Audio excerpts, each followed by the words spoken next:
At the heart of ancient Mesopotamia, where the Euphrates once shimmered like liquid gold, stood a city unlike any other, Babylon. Its towers scraped the heavens. Its streets glowed with riches. Gold wasn't rare. It was decoration. People dressed like kings, spoke in tongues of arrogance, and walked with the pride of immortals. But with wealth came darkness. Not the darkness of night, but of desire. A hunger for power that even kings could not tame. They wanted to control the unseen. They wanted to bend fate, command spirits, summon winds, and curse their enemies. They wanted magic. And so it began. In secret gatherings, whispers of old rituals emerged.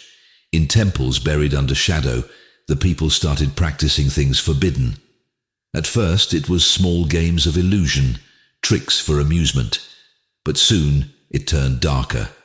Spouses were torn apart, families were cursed, lives were destroyed, all for gold, jealousy, and control.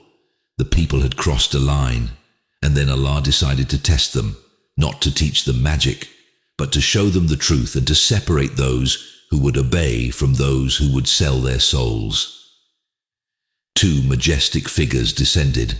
They weren't men, they weren't jinn, they were angels sent by the command of Allah. Their names, Harut and Marut.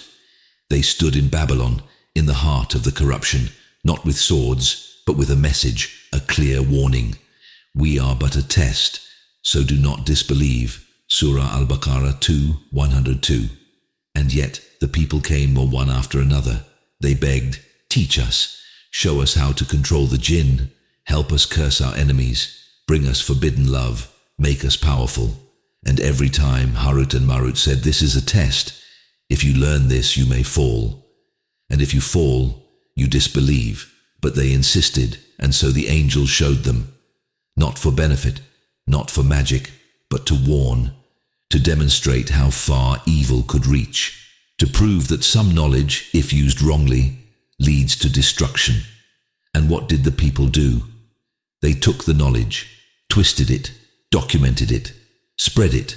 They used it to break marriages, to control minds, to open doors to the unseen they were never meant to touch.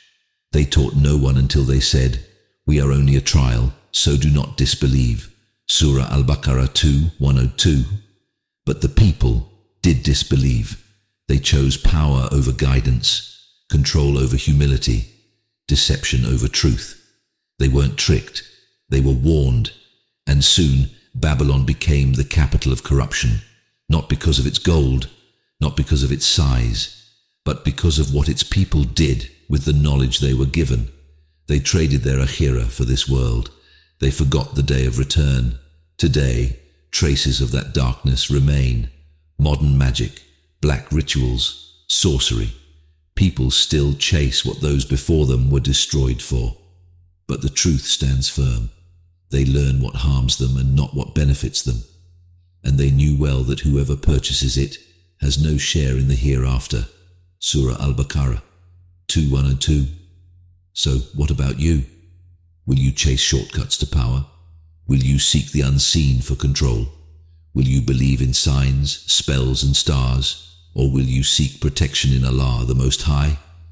And they follow what the devils recited during the reign of Sulaiman. Sulaiman disbelieved not, but the devils disbelieved, teaching men magic. Surah Al-Baqarah 2:102. This isn't just the story of Babylon, it's the story of every heart tempted by darkness, of every person who thinks power is worth the price of their soul. Harut and Marut were a test, but the real question is, would you pass it? So if this story moved your heart, if it made you think twice about what you chase in this life, then don't keep it to yourself. Share it, save it, talk about it, and subscribe for more true stories from the Quran that awaken your soul, not just entertain your mind. Because in a world where magic still whispers and deception still spreads, the truth must rise louder. Until next time, Assalamu alaikum wa rahmatullahi wa barakatuh.